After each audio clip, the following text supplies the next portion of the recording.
Olá para todos, está começando mais um Momento Saúde Especial Redditor e hoje em alusão ao Novembro Azul. Por isso temos como convidado o Dr. Panhoca, que é urologista. Tudo bem, doutor? Tudo bom, Mariana? É um prazer estar aqui com vocês, viu? O prazer é todo nosso.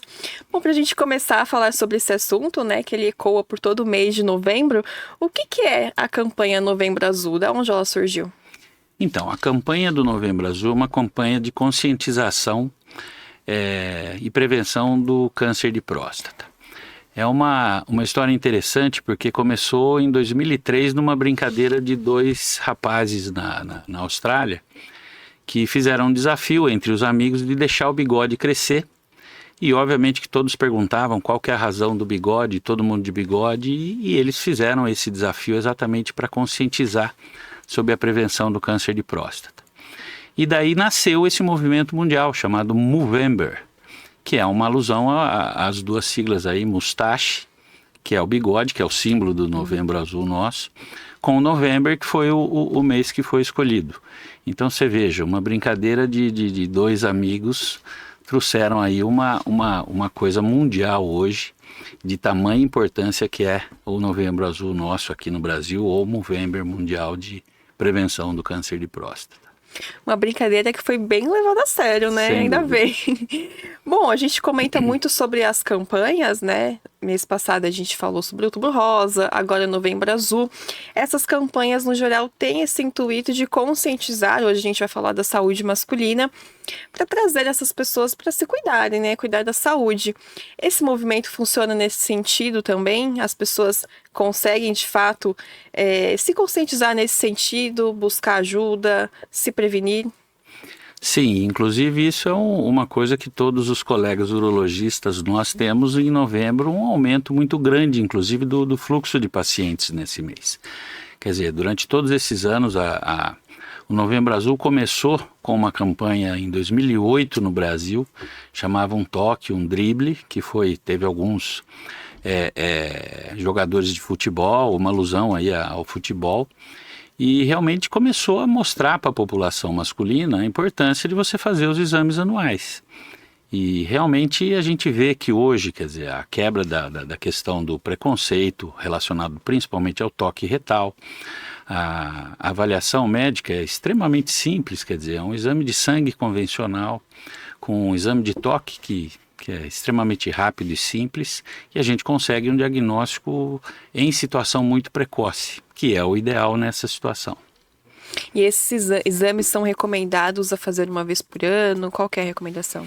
Então, a recomendação é que todas as pessoas a partir dos 50 anos de idade do sexo masculino devam fazer a mensuração do PSA e o exame de toque retal. Acontece que a gente tem alguns nichos de maior preocupação. Quais são? Pacientes que têm familiares de primeiro grau com câncer de próstata, eles chegam a ter 2 a 3 vezes mais incidência de câncer de próstata. E tem um dado interessante que se você tem mais familiares com câncer de próstata, isso pode chegar até 8 vezes. Então, nessa população com história familiar muito positiva para câncer de próstata, a gente inicia já aos 40 anos de idade, assim como a recomendação na população negra. Então, você fazer o PSA a partir dos 40 anos de idade e exatamente você fazendo essa avaliação de risco, tá? Pessoas muito obesas também acabam tendo um pouco mais de chance de ter câncer de próstata. Então, a partir dos 40 já faz o PSA, a partir dos 50, todo mundo aí, exame de PSA e toque a partir dessa idade. E por que na população negra? Porque é uma questão aí racial, né? Você tem a frequência maior. A estimativa pelo Prostate Cancer Foundation, que é uma entidade internacional, é que 1 em cada 8 homens vão desenvolver ao longo da vida o câncer de próstata. Se você pega a população negra, é 1 a cada 6. Então é uma coisa inerente à própria raça que dá essa predisposição maior. Então é só uma questão de você trazer essa população para perto, eu brinco com os pacientes, quer dizer, tem pacientes que você tem que pegá-lo no colo, você tem que trazê-lo para próximo e realmente cuidar dele com uma periodicidade um pouco menor, um pouco mais de afinco aí, para exatamente prevenir uma doença de maior gravidade. E qual que é a recomendação no sentido do período mesmo? É anual, mensal? Não, o período que a gente preconiza é anual. Todo ano você passa em consulta, faz... Porque acaba que o urologista tem um papel também de promoção de saúde de outras questões. Quer dizer, a gente avalia também a questão de sintoma prostático. O aumento benigno da próstata também é um problema relevante na população masculina a partir dos 50 anos de idade. Então você também conseguir dimensionar o quanto que esse aumento benigno pode estar atrapalhando a micção, você vê se esse paciente está eventualmente desenvolvendo diabetes, alguma alteração de colesterol, você pode ver a parte da função sexual, que também é uma parte muito importante aí na nossa saúde, né? E que também somos nós urologistas que cuidamos. Então existe um papel nosso da comunidade urológica de um cuidado especial com os homens e também de detectar algumas alterações fora do contexto urológico e eventualmente direcionar o paciente para um tratamento adequado. Mas assim, a recomendação é avaliação anual. E quais são os principais sintomas em que os homens podem ficar atentos? Claro que tem que procurar o médico todo ano, mas fora essa questão, existem esses sintomas que pode ficar atento, ter esse alerta? Você sabe que é a pergunta que eu mais gosto toda vez que me questiono. Porque a maioria, quase que absoluta das vezes, o sintoma prostático de dificuldade para urinar, de aumento da frequência, o paciente começa a acordar à noite, ter uma dificuldade de iniciar a micção, que a gente chama de hesitância, o paciente começa a ter urgência para correr no banheiro, fica gotejando no final.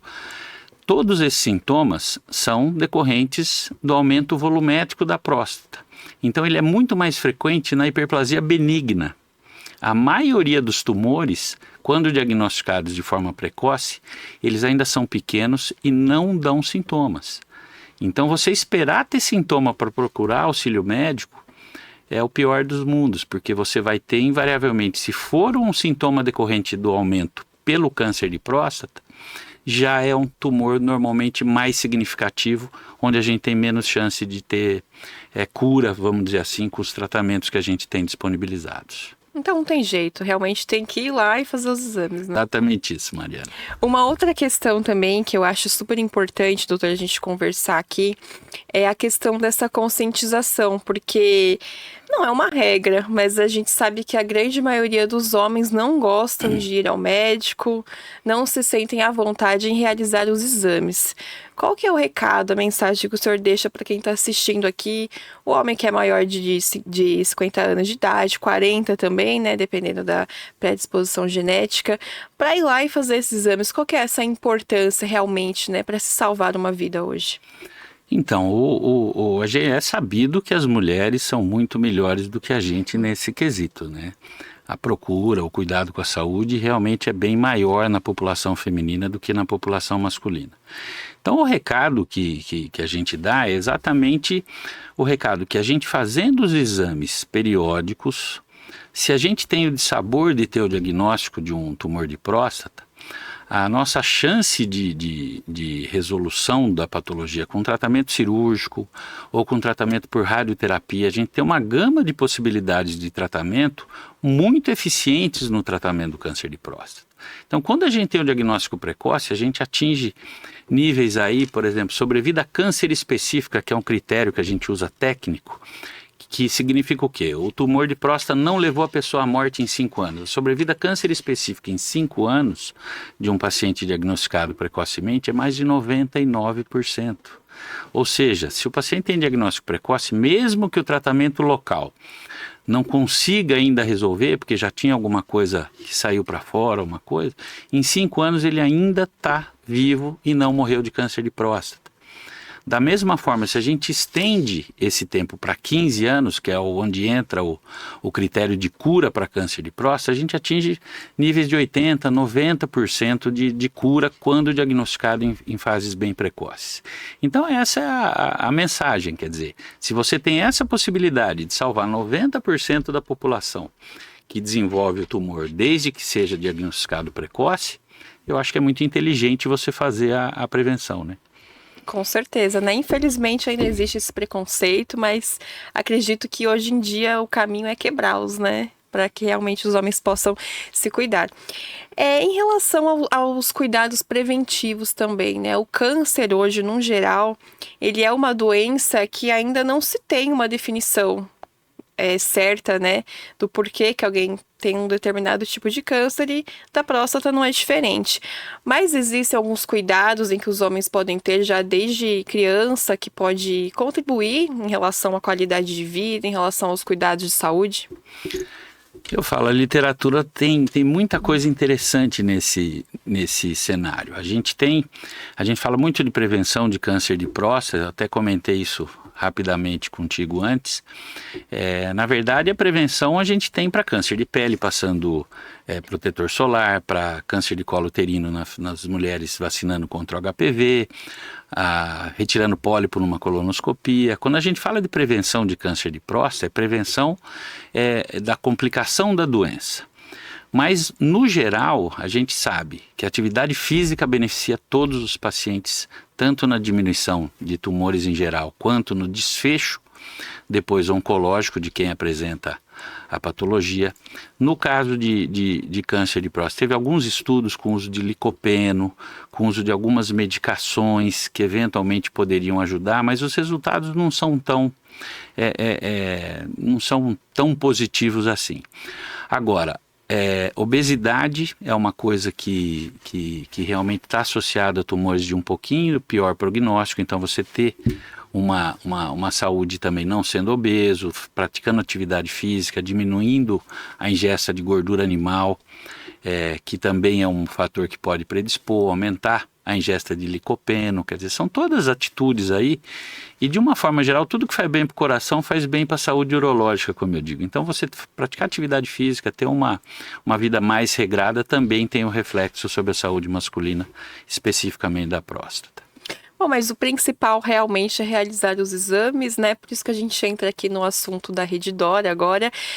Quais são os cuidados que a Redditor tem com a saúde masculina hoje, tanto nesse sentido de prevenção, quanto no sentido também no momento ali do tratamento? Então, a estrutura da rede do nosso hospital do São Luís e São Caetano é muito boa. Nós contamos com uma equipe oncológica muito forte, muito atuante lá, inclusive em todas as outras subespecialidades da área oncológica, não só na uro-oncologia.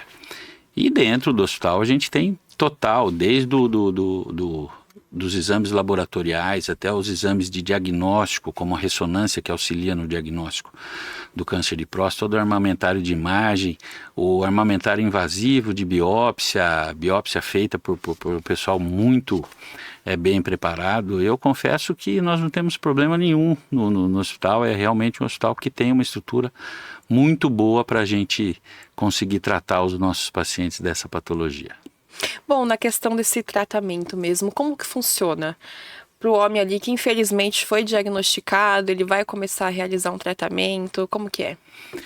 Então, a primeira coisa que a gente faz, é um termo técnico, a gente fala que a gente faz o estadiamento da doença. O que é o estadiamento? Eu tenho o diagnóstico, quer dizer, o PSA elevou, o toque está alterado, eu fiz uma biópsia, o patologista me falou lá. Adenocarcinoma de próstata é o nome técnico, o paciente tem um câncer de próstata. Existe uma graduação de malignidade, que vai de 1 a 5, ISUP 1 até ISUP 5, e o tratamento se baseia nessa classificação de risco e no estadiamento. Eu faço exames para ver se a doença já foi para os ossos, que no caso é uma cintilografia ou um PET com PSMA. Eu posso fazer uma tomografia para ver se tem alguma doença fora da próstata, nos linfonodos.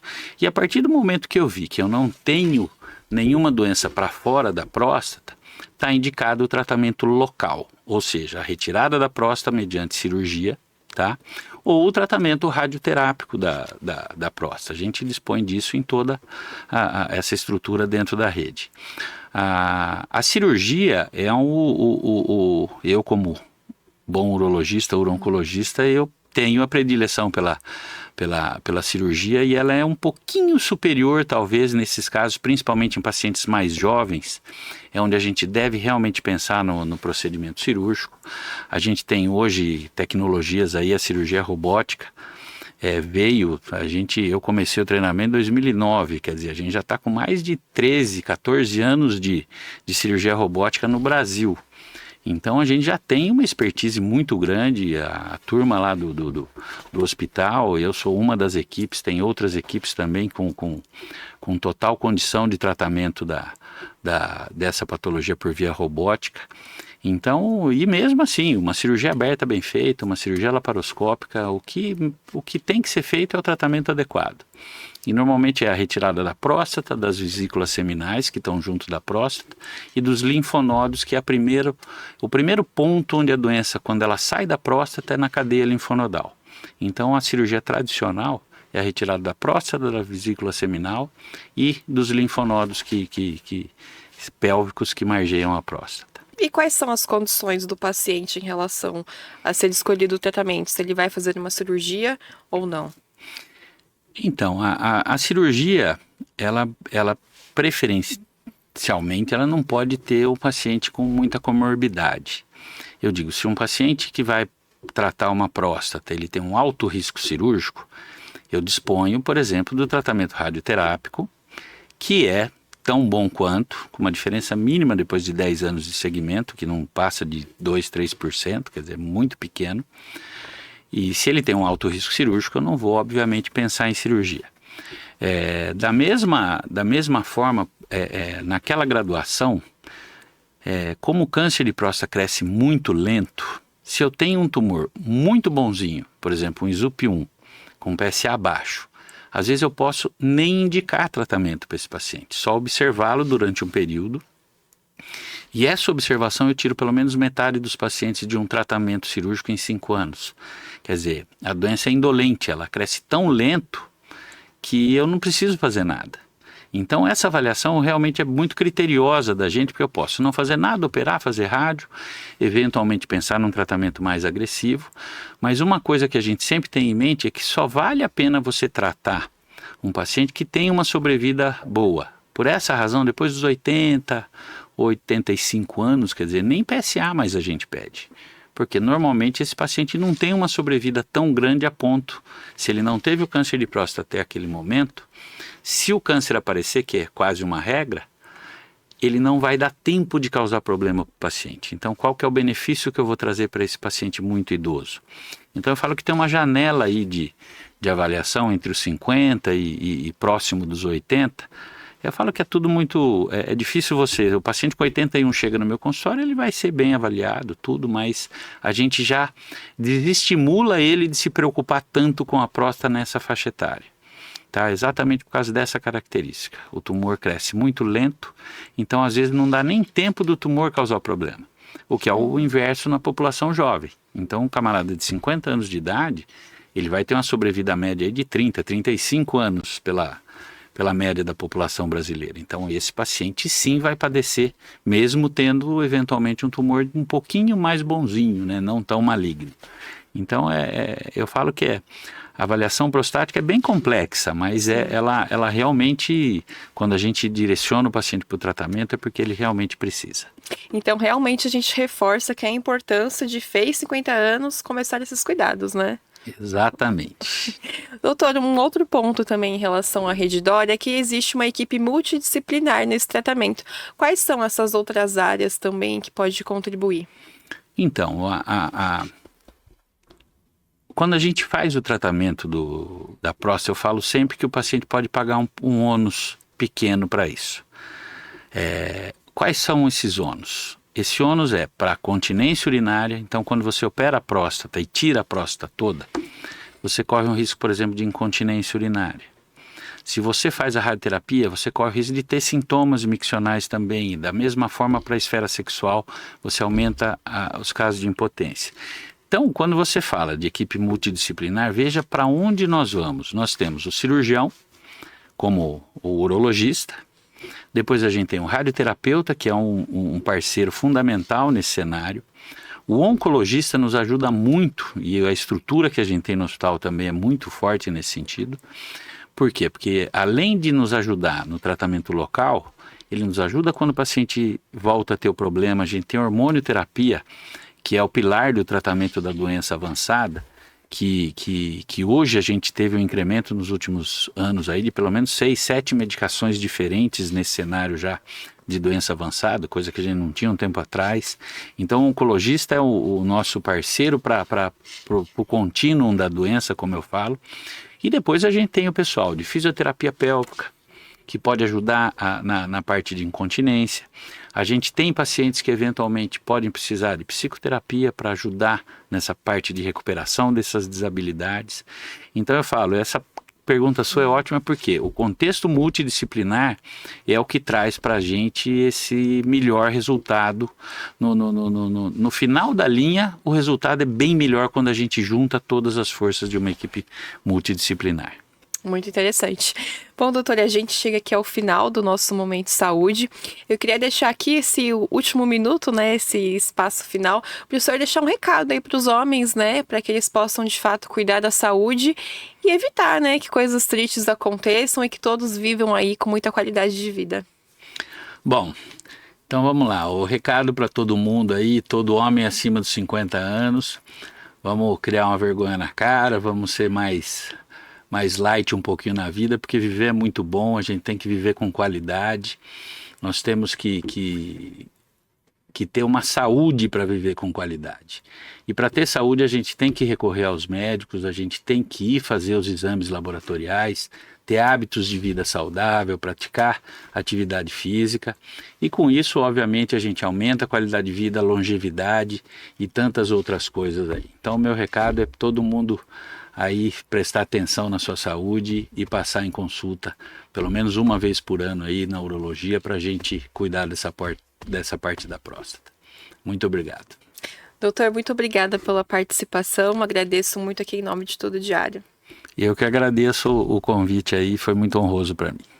E eu reforço aqui para todos, você que é homem ou você que conhece algum homem, todo mundo tem um homem especial, né, em suas vidas. Se cuidem e vivam com muita alegria, com muito amor e, claro, com muita saúde.